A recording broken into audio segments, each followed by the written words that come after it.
the shear force diagram. So whatever result of analysis or anything that you want to see on ETABS, you have to go to display option. All right. Okay, so if you want to see the undeformed shape, right now we don't want that. We just want to see force stress diagrams. So if you want to see the support reactions, that is support reactions, you can click on this option. So I'll show you.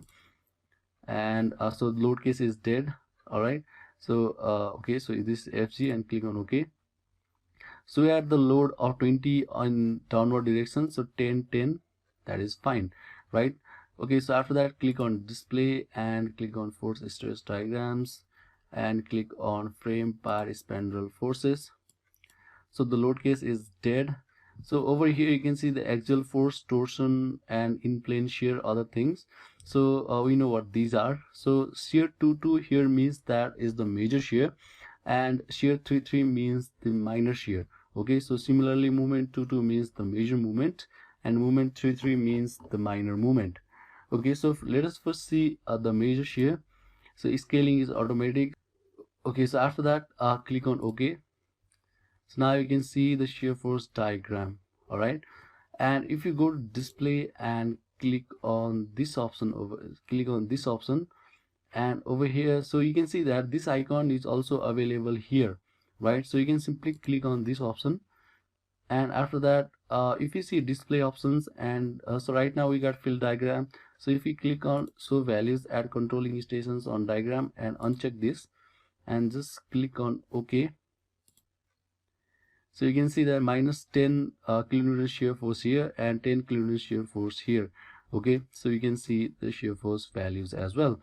And again click over here and click on movement N33 and click on OK. So moment of 30 kilonewton meter is there, right? So this is how you get the shear force and the moment diagram. And if you just left click on this beam and after that right click, then you will get this table, and from here you can see the load case and components. So what do you want to see? So major shear force or the minor shear force and the moment or axial load and the torsion. Okay, so display location. So if you want to see the maximum value, so right now it is showing the maximum value. The maximum value of shear force is minus 10 kilonewton at 3 meter location, and maximum value of moment is 30 kilonewton meter as 3 meter location, that is at the center, and the maximum value of the deflection is 0.618 mm at 3 meter location. So deflection that earlier it was showing is only 0.618 mm. Okay, so this end is called as the I end, and this end over here is called as the J end. If you want to see values at a certain location, just click on scroll for values. And now what you can do, so if you want to see the shear, so you can just drag this slider and at which point you want to see the value. Okay, so at what point the result is being displayed is written over here, and you can see the values at any point you want to see. All right, this is how you model and analyze a simply supported beam. The objective of this section is only to give you information about the grids and a basic information about how ETABS functions and give you some familiarity with this software. Okay, and having this much